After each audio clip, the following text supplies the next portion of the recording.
الحمدللہ شعراء کرام نے، منقبت خوانوں نے آپ کے دلوں کے اندر وہ حرارت پیدا کر دی ہے کہ اب اس حرارت کو باقی رکھنا ہمارے لیے مشکل ہے، لیکن جتنی اس ناچیز کے اندر جتنی بساطت ہوئی انشاءاللہ اسی حوالے سے آپ کی خدمت میں آرائز بیان کرنے کی کوشش کریں گے۔ آپ تمام کی خدمت میں اس اعتبار سے مبارکباد پیش کرتے ہیں کہ واقعاً اتنے مدینہ سے دور افراد اور اپنے اصلی وطن پاکستان سے دور افراد یا ہندوستان سے دور افراد یہاں پر آ کر جب عزاداری سرکار سید الشہداء برپا کرتے ہیں، جب محافل مجالس اہل بیت علیہ السلام برپا کرتے ہیں، تو اس پرشکوہ انداز سے، پر رونق انداز سے برپا کر رہے ہیں کہ شاید ہمارے خود اپنے اصلی وطن میں بھی ایسی محافل کم نظر آتی ہیں۔ اور واقعاً داد کے تحسین کے مستحق ہیں وہ افراد، وہ نوجوان ساتھی کے جو یہاں پر آ کر خدمات انجام دیتے ہیں اور اتنی خوبصورتی کے ساتھ محفل سرکار سید الشہداء کو سجاتے ہیں۔ میں تو ان کی خدمت میں یہ جملہ عرض کروں گا، اور یہ جملہ مجھے تاریخ ہی سے نظر آتا ہے کہ مولا حسین تو اس کریم ذات کا نام ہے کہ اگر اس کریم دروازے پر پہنچ کر انسان کچھ نہ کرے، صرف یہ کہہ دے کہ مولا میں آپ کا ہوں، تو چاہے اس نے کوئی اور کام مولا کے لیے کیا ہو یا نہ کیا ہو، مولا اسے اپنا بنا لیتے ہیں۔ اور نہ صرف اپنا بناتے ہیں بلکہ وہ اعزاز عطا فرماتے ہیں جو جناب حر کو عطا فرمایا انت اخی فی الدنیا والآخرہ، تو دنیا میں بھی میرا بھائی ہے، آخرت میں بھی میرا بھائی ہے۔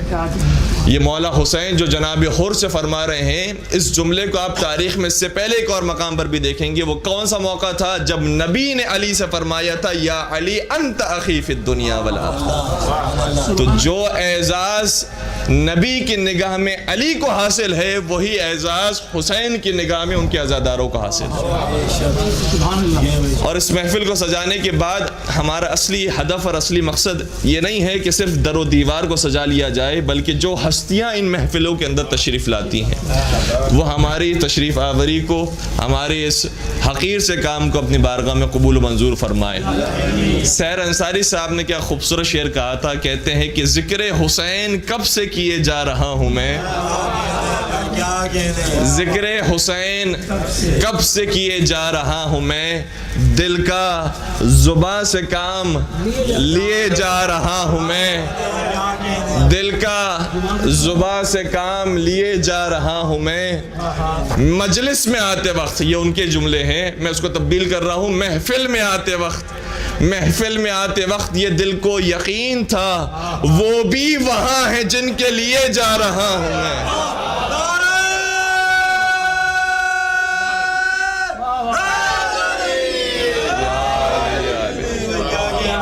تو حقیقت میں یہ ہستیاں ہیں، حقیقت میں یہ پاک ہستیاں ہیں کہ جن کی خاطر ہم یہاں پر آئے ہیں، جن کی خاطر یہ محفل سجائی گئی ہے، جن کی خاطر یہ چراغاں ہوا ہے۔ بس وہ ہستیاں ہمارے اس تشریف آوری کو قبول فرمائیں، اور انشاءاللہ ہر سال اسی طریقے سے ان کی محافل، ان کی مجالس برپا کرنے کی توفیق نصیب فرمائیں۔ آج چونکہ 3 شعبان کی رات ہے اور ساتھ ساتھ شب جمعہ بھی ہے، اور دونوں مناسبتیں مولا حسین سے ملتی ہیں، بلکہ تیسری ایک مناسبت تیسری شعبان کے حوالے ہی سے بنتی جو ہے وہ یہ ہے کہ 28 رجب سے جو مولا کا کارواں چلا تھا وہ مکہ معظمہ میں 3 شعبان کو داخل ہوا تھا۔ تو مولا حسین کی اس حوالے سے 3 مناسبتیں 3 شعبان کے عدد سے آپ کے ذہنوں میں رہیں گی۔ اور کسی نے کیا خوب کہا کہ آج وہ قرآن اترا ہے کہ جس کے واسطے، ہمارا عقیدہ ہے قرآن ہے، ناطق قرآن ہے، مفسر قرآن ہے، محافظ قرآن ہے، راسخون فی العلم ہے، آج وہ قرآن اترا ہے کہ جس کے واسطے رحل ہے دوش پیمبر کربلا جزدان ہے۔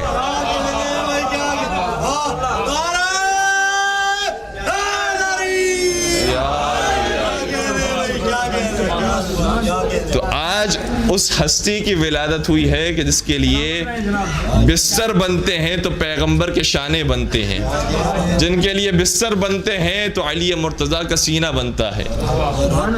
اور وہ حسین جب اس دنیا میں تشریف لا رہے ہیں تو قرآن کریم کی آیت ہے جو سورہ رحمان کی آیت سرنامہ کلام میں آپ کی خدمت بیان کرنے کا شرف حاصل کیا۔ ارشاد ہوتا ہے مرج البحرین یلتقیان، 2 سمندر ہیں جو آپس میں ملتے ہیں، بینہما برزخ لا یبغیان، اور ان دونوں سمندروں کے درمیان ایک برزخ ہے، ایک فاصلہ ہے کہ ایک دوسرے پر بغاوت نہیں کرتا، ورنہ جہاں برابری ہو جاتی ہے وہاں بغاوت کی فضا قائم ہوتی ہے۔ لیکن یہ دو سمندر، دو دریا ایسے ہیں کہ دونوں عمیق ہیں، دونوں گہرے ہیں، لیکن ایک دوسرے پر بغاوت نہیں کرتے۔ فَبِأَيِّ آلَاءِ رَبِّكُمَا تُكَذِّبَانِ، تو تم دونوں کون کون سی نعمت کو جھٹلاؤ گے؟ یہاں پر میں نے ترجمہ لفظی کر دیا ہے اور اس کی تفسیر آپ کی خدمت بیان کر دوں۔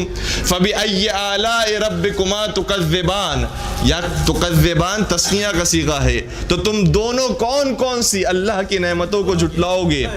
آپ کا ذہن شاید پہنچ گیا، اور میں آپ کے ذہن کو تفسیر کی تائید بھی دوں گا کہ ویسے ظاہری معنی یہ ہے کہ جنوں انس تم کون کون سی اللہ کی نعمتوں کو جھٹلاؤ گے، لیکن اس کا مخفی معنی یہ ہے کہ اولی اور دومی تم کون کون سی اللہ کی نعمتوں کو جھٹلاؤ گے۔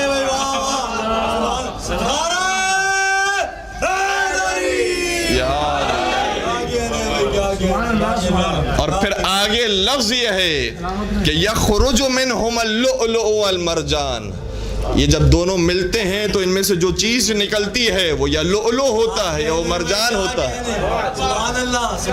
یا وہ سبز رنگ کا پتھر ہوتا ہے یا سرخ رنگ کا پتھر ہوتا ہے۔ اور جب اس کی تفسیر میں ہم نے دیکھا تو پتہ چلا کہ پیغمبر گرامی اسلام نے، ائمہ اصحاب السلام نے بیان کیا کہ وہ جو دو سمندر جو عمیق ترین سمندر ہیں اور آپس میں ملتے ہیں لیکن ایک دوسرے پر بغاوت نہیں کرتے، وہ علی مرتضیٰ اور فاطمہ زہرا، اور جو ان کے درمیان فاصلہ ہے اور برزخ ہے وہ خود پیغمبر اکرم کی ذات گرامی ہے۔ اور پھر جب یہ دونوں سمندر ملتے ہیں تو جو ان سے چیز خارج ہوتی ہے وہ حسن مشتبہ ہے اور سرکار سید الشہداء۔ تو سرکار سید الشہداء وہ ہیں کہ جن کی ولادت کا ذکر بھی قرآن میں موجود ہے، ورنہ آپ دیکھ لیجئے آیہ تطہیر میں سرکار سید الشہداء، آیہ مباہلہ میں سرکار سید الشہداء، آیہ مودت میں سرکار سید الشہداء، سورہ دہر میں سرکار سید الشہداء، سورہ کوثر میں سرکار سید الشہداء۔ بہت آسانی سے آپ سنتے جا رہے ہیں اور میں لفظوں کے اندر آپ کی خدمت میں اشارتاً قرآن کریم کی آیتیں بیان کرتا جا رہا ہوں، لیکن اگر آپ کو ایک آیہ کریمہ کی اہمیت جاننا ہو تو اتنا سمجھ لیجئے کہ ایک آیت نازل کروانے کے لیے کسی نے حالت رکوع میں 40 مرتبہ زکوٰۃ دی تھی۔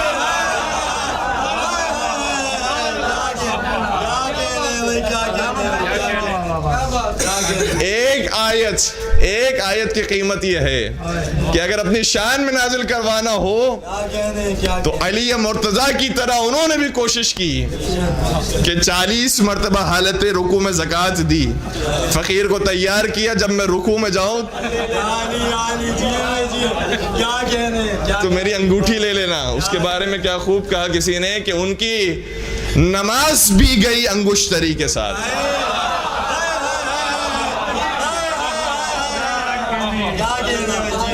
نہ ایسی نماز کو خدا قبول کرتا ہے، نہ ایسی زکوٰۃ کو خدا قبول کرتا ہے جو دل سے نماز پڑھی جائے، جو دل سے زکوٰۃ ادا کی جائے۔ پھر آیت نازل ہوتی ہے کہ انما ولیکم اللہ ورسولہ والذین آمنوا الذین یقیمون الصلاۃ ویؤتون الزکاۃ وہم راکعون، تمہارا ولی اللہ ہے، اس کا رسول ہے، اور وہ صاحبان ایمان ہے جو حالت رکوع میں زکوٰۃ ادا کرتے ہیں۔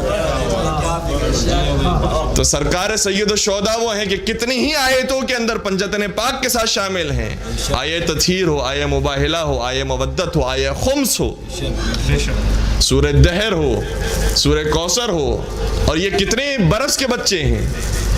محسوس کیجئے گا سن 4 ہجری کو مولا حسین کی ولادت ہو رہی ہے، سن 4 ہجری کو، اور پیغمبر اکرم کی رحلت ہو رہی ہے سن 11 ہجری کو۔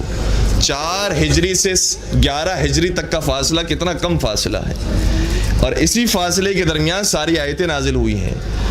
آیہ کریمہ جو مولا حسین کی شان میں نازل ہو رہی ہے یہ گویا 6 اور 7 برس کے بچوں کے لیے نازل ہو رہی ہے۔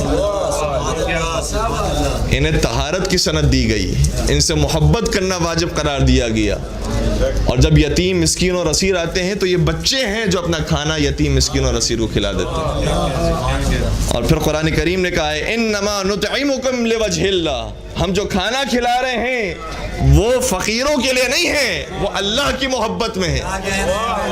تو جب اللہ کی محبت میں کچھ دیا جاتا ہے تو پھر آیتیں نازل ہوتی ہیں، اور اگر آیتیں لینے کے لیے کچھ کیا جاتا ہے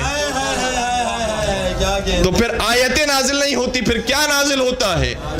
کسی نے کیا خوب کہا کہ پوچھو یزید سے تیرا راز کہاں ہے، پوچھو یزید سے تیرا راز کہاں ہے، وہ خون سے آلود تیرا تاج کہاں ہے، زندہ ہے حسین ابن علی زندہ ہے، لعنت کے سوا ذکر تیرا عاش کہاں ہے۔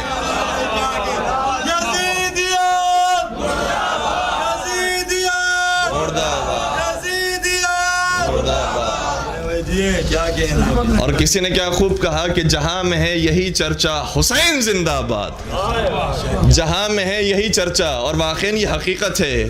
کہاں مدینہ کے رہنے والے، کہاں کربلا میں بسنے والے، اور پوری دنیا میں ان کا جشن منایا جا رہا ہے، پوری دنیا میں ان کی عزاداریاں کی جاتی ہے۔ لوگ تو ابھی صرف 40 کے جلوس کو دیکھ کر حیران ہیں، پوری دنیا کی عزاداری کو شمار کرنے لگے تو حیران ہو جائیں گے کہ حسین کے نام پر دنیا کتنا قربان کرتی ہے۔ جہاں میں ہے یہی چرچا حسین زندہ آباد، ذرے ذرے پہ ہے لکھا حسین زندہ آباد، اب اس سے بڑھ کر شکست کیا ہوگی کہے یزید کا بیٹا، حسین زندہ آباد۔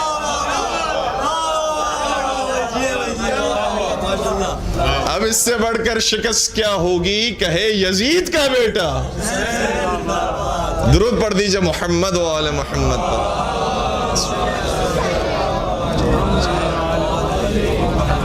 اور قرآن کریم کی کچھ آیتیں تو وہ ہیں کہ جو صرف اختصاص رکھتی ہے مولا حسین کے ساتھ، ورنہ کچھ آیتوں کے اندر تو پنجتن پاک بھی شریک ہیں، کچھ آیتوں کے اندر اہل بیت اطہار علیہ السلام شریک ہے، لیکن کچھ آیتیں ایسی ہیں کہ جو صرف اختصاص رکھتی ہیں مولا حسین کے ساتھ۔ وہ کون سی آیت ہے؟ چھٹے سرکار امام جعفر صادق علیہ السلام ارشاد فرماتے ہیں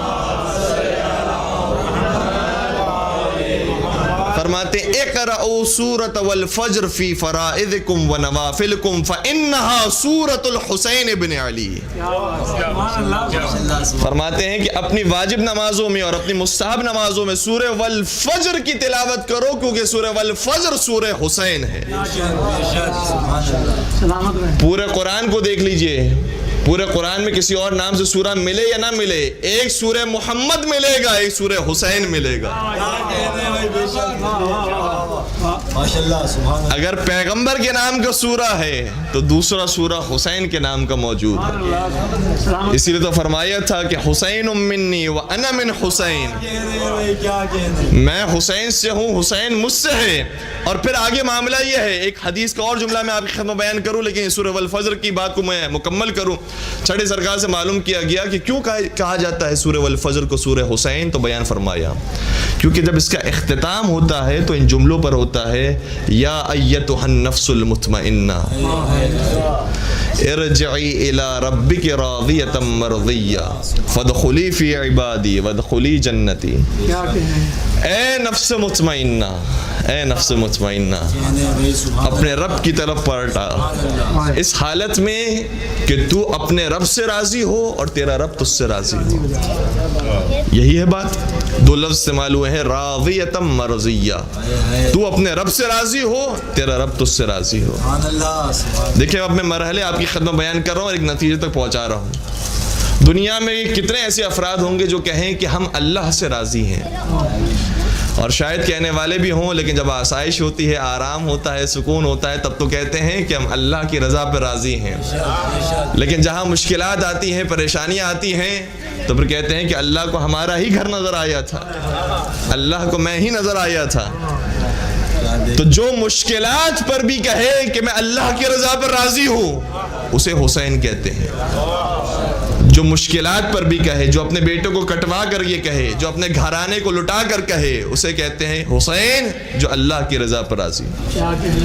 اور شاید دنیا میں آپ کو کوئی ایسا نظر آ جائے جو کہے کہ میں ہر حال میں اللہ پر راضی ہوں، میں ہر حال میں اللہ کی رضا پر راضی ہوں، شاید آپ کو یہ کوئی کہنے والا نظر آ جائے، لیکن ایسا کوئی نظر نہیں آئے گا جس سے اللہ بھی راضی ہو۔ کیونکہ یہ دو مرحلے ہیں. ایک مرحلہ یہ ہے کہ میں کہوں کہ میں اللہ سے راضی ہوں, دوسرا مرحلہ یہ ہے کہ اللہ کہے کہ میں بھی تجھ سے راضی ہوں. یہ ہو گئے دو مرحلے, راضیۃ مرضیہ, میں اللہ سے راضی, اللہ مجھ سے راضی. ایک تیسرا مرحلہ بھی ہے, اور اس تیسرے مرحلے میں سوائے اہل بیت اطہار السلام کے کوئی اور شریک نہیں.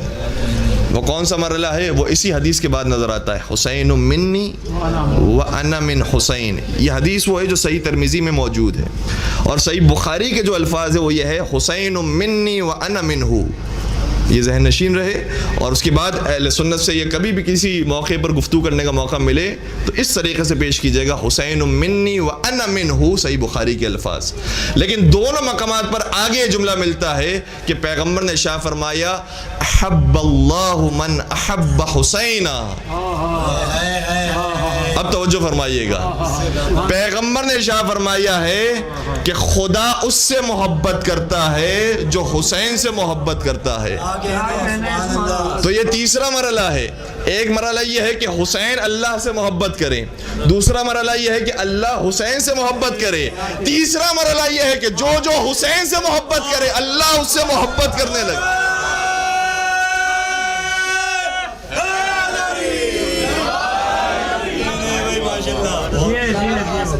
اس مرحلے میں کوئی اور شامل نہیں ہے سوائے پنجتن پاک کے. اور اگر آپ کی بیدار سماعتیں میرے ساتھ ہیں تو میں چوتھا مرحلہ بھی پیش کروں. اب چوتھا مرحلہ کون سا بچ گیا؟ کہ جو حسین سے محبت کرے اللہ اس سے محبت کرے. اب چوتھا کون سا مرحلہ ہے؟ ایک اور حدیث جو صحیح بخاری کے اندر موجود ہے, پیغمبر نے ارشاد فرمایا, فاطمۃ بضعۃ منی فمن اغضبها اغضبنی. فاطمہ زہرا میرے جگر کا ٹکڑا ہے, جس نے انہیں غضبناک کیا اس نے مجھے غضبناک کیا, اور جس نے مجھے غضبناک کیا اس کا انجام واضح ہے کہ خدا کو غضبناک کیا. تو چوتھا مرحلہ کیا ہوا؟ پہلا مرحلہ یہ ہے کہ پنجتن پاک اللہ سے راضی, اللہ کی محبت ان کے دلوں میں ہے, اللہ محبت کرتا ہے ان سے, جو ان سے محبت کرے اللہ ان سے محبت کرے. اور چوتھا مرحلہ یہ ہے کہ جو ان سے بغض رکھے اللہ ان سے بغض رکھے.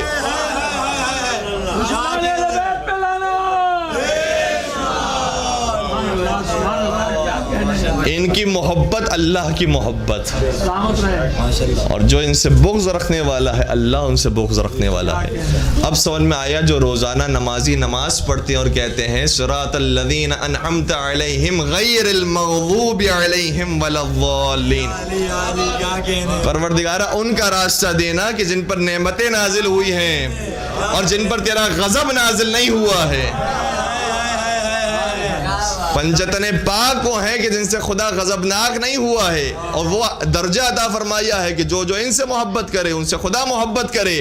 تو ہمیں ان کا راستہ دینا جن سے تو غضبناک نہیں ہوا ہے. جن سے تو غضبناک ہوا ہے وہ دوسروں کا راستہ ہے.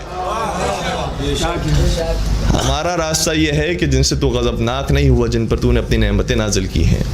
اور اہل بیت اطہار السلام پر کثرت کے ساتھ نعمتیں نازل ہوئی ہیں. تاریخ میں اس کی بہت سارے شواہد ملتے ہیں.